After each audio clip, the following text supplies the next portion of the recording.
Exiled Court. Folks, we were in the finals when we had to stop. It was 4 games already into the series out of a best of 5. 2 games in the way of sporefreak. 2 games in the way of Overkill. We were down to the final deciding game.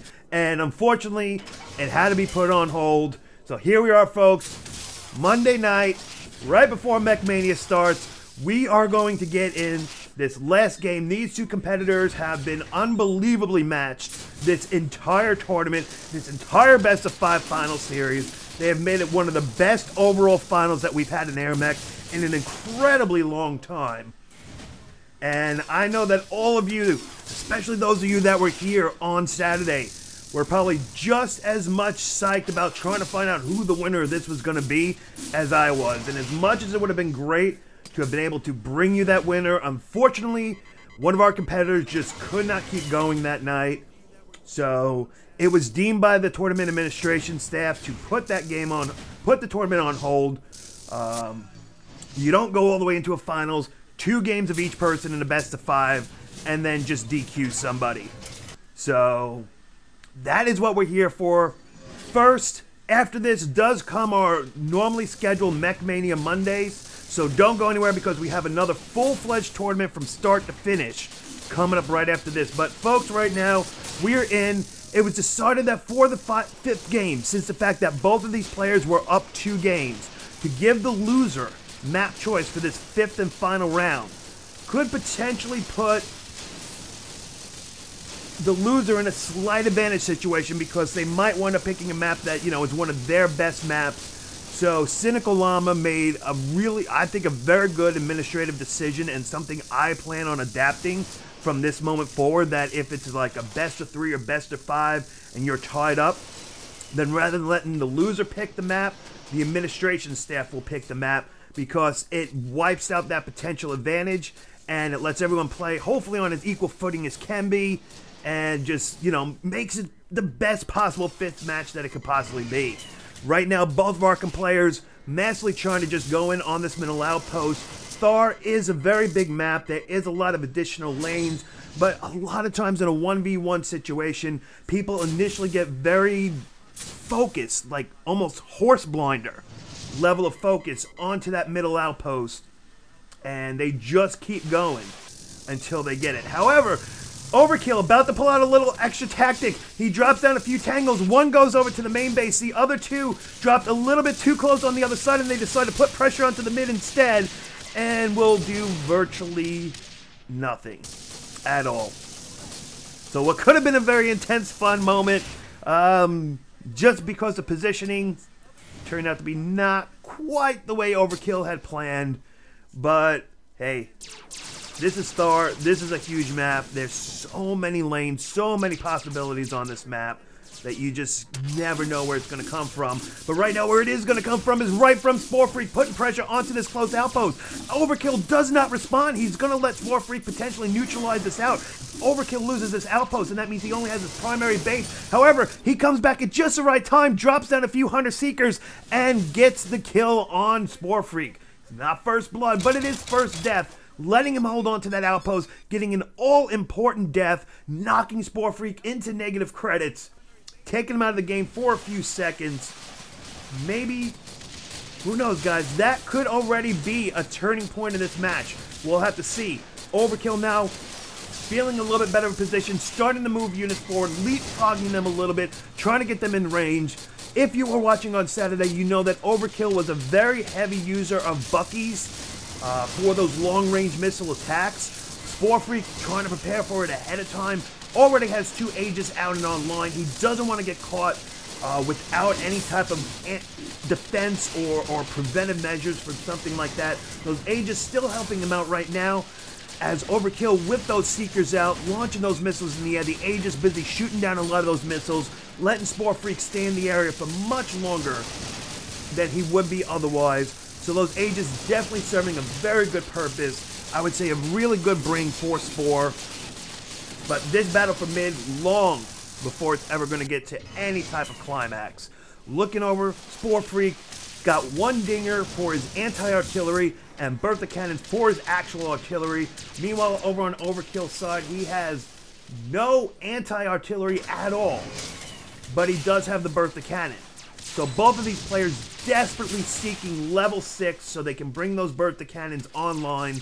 Meanwhile, Overkill, a little bit of a distraction, launching out a few zippers, hoping that maybe they can do, tangos, hoping they can maybe do a little something against the outpost, but with T-99s in defense and a fully manned outpost, not much of anything they're going to do. And Overkill's so close to death, but he will make it back to that outpost, heal up, live up, and return the favor back to sporefreak, who now sporefreak is the one finds himself having to run away. Both players still that elusive level 6, just slightly out of their grasp. sporefreak doing a tremendous amount of investment of his credits into XP boosts. He's all the way up at level 3 XP boost, trying to hit those levels as quickly as he possibly can. He wants those Bertha cannons, and then he eventually wants to hit level 9 so he can bring out his Devastators and just obliterate everything. As we saw on Saturday, sporefreak was very heavily dependent on those level 9 Devastators and literally using them as gigantic turtles. We saw him not once really use it to attack the fortress, but use them more just strictly as a preventive measure to make it that Overkill could never get any more units or move out or spread out or anything. That could very well be what his plan is. Once again, it did work for him both times on Duel, which led him to his 2 wins out of this best of 5 series. sporefreak now level 6 Bertha Cannon online, Overkill level 6 Bertha Cannon online, but the big difference, as I mentioned a little bit earlier, sporefreak with the Dinger, he has the anti-artillery. Meanwhile, Overkill, no type of jammer, Sonya, or Dinger. So with that one Bertha Cannon, it could spell utter devastation for Overkill if he's not careful. Half his units already down now. The other half are going down incredibly fast. Bertha cannons are incredibly strong and just eliminate everything. Overkill trying to move his units out of the way because he's realizing he is losing this mid-fight. He is losing everything. This, folks, is one of the big drawbacks that if you go into a battle that could potentially have artillery and you don't have the counter for it. Unfortunately, artillery is one of those things. It requires a hard counter. Maybe not the most balanced thing, but it is a requirement, and if you do not have that hard counter, you will be utterly decimated.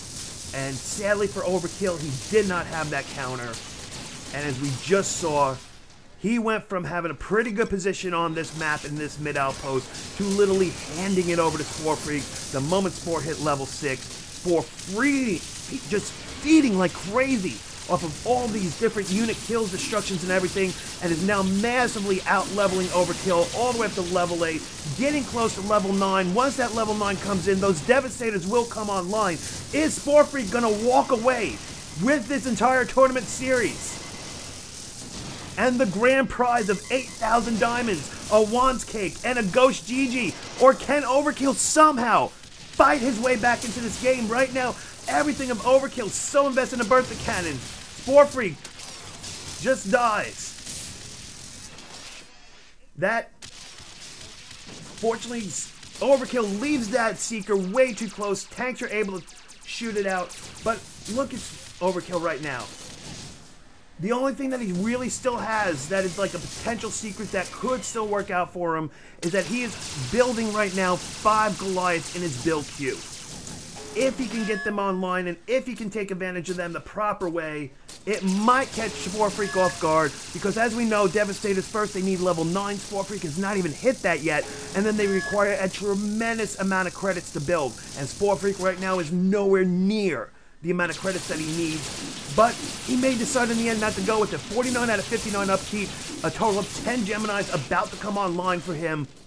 He might take a completely different approach on this one and just stay with the Geminis, not bothering with the Devastators at all. He finds the Bertha Cannon. Overkill needs to save it right now. Picks it up with only 455 hit points left on it. He almost loses it, but there's just too many creeps coming in. He neutralizes just enough in time. He will not lose control of this outpost, but he needs to be really careful right now, because everything that he has is still sitting in his build queue. He has virtually nothing on the battlefield itself. He's going to try to go ahead. He's going to poach out a little sneak attack here. If he's smart, let's see, does he set these on Y? In this situation, I would send these on Y. My enemy is way too ahead of me. My enemy is already pushing in on my base. He's got these Geminis coming in. I need to do something right now and really quickly. Unfortunately, though, Goliaths so slow. They take so long to get to where they need to be. But Overkill, once again, will get spared because sporefreak will not actually attack the fortress, but he will start turtling up in front of the fortress and try to win through attrition once again. The thing that Overkill has to hope for is those green dots right there. That sporefreak does not notice them. Right now, they are completely on sporefreak's radar. He's completely aware of them and looks like he's going to be setting up some defenses in preparation for it. Birth the cannon out online.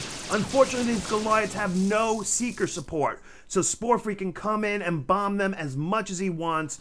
But instead, he maybe should decide, you know what, there's a ton of Goliaths coming in. I should try to do something against Overkill's base, but he's still not going to do it. He's going to try to let that Devastator and the artillery cannon from far range work it all and not actually push into the base. Is this a potential mistake from him? He's trying to set up that Bertha cannon, trying to get in the right spot. He's going to try to bomb them out. Biggest miss from Overkill is not having Seekers supporting these Goliaths to keep sporefreak out of here. Without those Seekers in support, these Goliaths are going down much, much faster than they should. They finally reach the base. Sporefreak pulls out a Devastator in defense. He's whirlwinding like crazy. All the Goliaths are going down. Overkill finally shows up, but it's too late. He's lost too many of them. He spreads out the two that he has remaining, but with Bertha cannons, Devastators, and a bomber all over the place, this will not be a game-ending push right now. This will do a little bit of damage, maybe about 30% damage to the fortress, but for the amount of investment that Overkill had for the Seeker support, it cost him too much, folks, and that is why if you're going to try to push into a main fortress and you're not going to be there to support it, especially if you're trying to use it in the way that Overkill was, you absolutely must put some sort of anti-mech support with those tanks at the same time. Overkill's about to self-destruct, denying sporefreak the credit for the kill. You gotta love that, folks. These Goliaths in bad shape, but they're still hanging on. No devs? I wonder why. At least Overkill throwing a little insult to injury in there, reminding sporefreak he has no Devastators out right now. sporefreak actually having to pull back a little bit, but Overkill right now moving those Goliaths into Bertha range. He needs to be careful because those Berthas will quickly eliminate it. He needs to get that Dinger out. Do not focus on the tank, focus on the Dinger. It only has 435 hit points left. He doesn't focus on it. sporefreak gets to push it back, the Ratchet begins to heal it up, and that potential opportunity to take that Dinger offline to let the Bertha Cannons do everything that they could do and utterly obliterate sporefreak's entire army. Keep in mind, folks, sporefreak 35 out of 79 upkeep. Virtually everything is devoted to this spot right here. If Overkill can eliminate this spot, it will give him such an advantage. It would be great. He could land right here, folks. He could land right here on this ledge with his Warthog Cannon. By his ultimate ability, he could hit up to level 2, get his ultimate online, land right here, activate the ultimate ability, and obliterate this Dinger without any real fear of anything at all. And actually just then let his Bertha Cannons wipe out everything. But unfortunately, he just can't see what we can see, folks. And sporefreak right now winning the way that he tends to. sporefreak famous for just building up a little bit of a anti-push so that way he bottles up his opponent at the fortress and can't move out, and then just tries to win through complete attrition of taking over the entire battlefield and letting that domination damage kick in. sporefreak right now only one outpost short of that domination. Overkill realizing that he's going to push out with everything, folks, leaving his base undefended. Is this a good choice for him? Is this a bad choice for him? You need to make the call. We need to see what's going to happen here, but with a completely undefended base, and when your opponent has 3 Devastators virtually sitting on your front doorstep, do you send out everything? Or do you maybe only send out a few units and keep plenty in reserve, just in case for situations like this right now? If sporefreak played a little bit more aggressively, it could spell utter disaster for Overkill right now. The only thing, and this is why it's so important to know your enemy. Sporefreak so close to death. Overkill will still chase him down even though he's in a Warthog. Fantastic play by Overkill. He gets a kill at a level 12 bomber. This will put Sporefreak out of the game for a pretty significant period of time, giving his tanks opportunity to move up the battlefield. But he needs to make sure his Goliaths this time are properly supported with Seekers. They are not yet supported. If he doesn't support them once again, Sporefreak will eliminate the Goliaths the same way he did last time. And now at level 12, he'll even be able to damage and eliminate them even faster. Overkill needs those Seekers, and unfortunately right now for him, he is not focusing on them. He is still focusing on getting some generators online and then just trying to build more and more Goliaths. He's just trying to go with just sheer utter firepower. If he's here to continue to support the tanks, that could be a different story, because Spore will not be able to stay here the whole time. If he had those Seekers, though, it would just be so much easier. Overkill will lose his life in a moment. If Sporefreak can land one bomb, he finally does. And once again, Overkill, without providing Seeker escort, will feed 8 more, well, 6 of them, I believe, are on the way. 6 Goliaths. Feed them Sporefreak, hitting level 13. He will most likely go for level 3 on his Whirlwind right now. Once again, the Goliaths show up. No mech support, no Seeker support. It's just food. Sporefreak's very happy to get pretty fat right now. It's an all-you-can-eat buffet, and Goliaths are on the menu. Sporefreak wipes them out. He does take some damage. He also is counter-pushing right now into the base. Overkill just can't stop all the damage that's coming in. He's suffering much more significantly than Sporefreak ever was from here. And I still feel all because that Seeker support was just not there when he needed it. His base down to only 10%. Sporefreak still sitting at about 45%. Sporefreak in a fantastic position right now. Overkill needs to be careful. Sporefreak dropping Geminis on one corner to do the damage, while he goes all the way over on the other side, does additional damage, and Sporefreak right now is just going to try to completely wither down Overkill before he can ever get back into this. And this could be the beginning of the end right now, folks. Overkill cannot catch a break. Too many tanks, too much damage, mech damage, level 14 takes so long to kill. Trying to use that air-to-ground damage. Sporefreak will get out of there, will survive. That survival could spell the end for Overkill. Sporefreak coming off the outpost. The outpost, no more energy to heal. I did not see where that last damage came from. But in the end, folks, it will be Sporefreak that is crowned champion of the Love Hurts 1v1 tournament, sponsored by the Exiled Court. Give it up, folks. Unbelievable tournament that we had. Unbelievable final right here to bring it all to a perfect conclusion. Great game played by both of these players. But, folks, don't go anywhere, because Mech Mania Monday is about to start in just a moment. You're watching OPTV. I am Steve. I want to thank Cynical Llama for everything that he did to bring the Love Hurts tournament to the AirMech community, and allowing and coming to OPTV and asking us to help him broadcast it. It was an amazing tournament. It was an amazing day Saturday. This was a great Game 5 to end it all. And folks, this is like a warm-up, because now we have our own OPTV tournament coming up, which is just going to be even more crazy. So much AirMech action tonight, so you better sit tight. Chat giveaways going on all night long.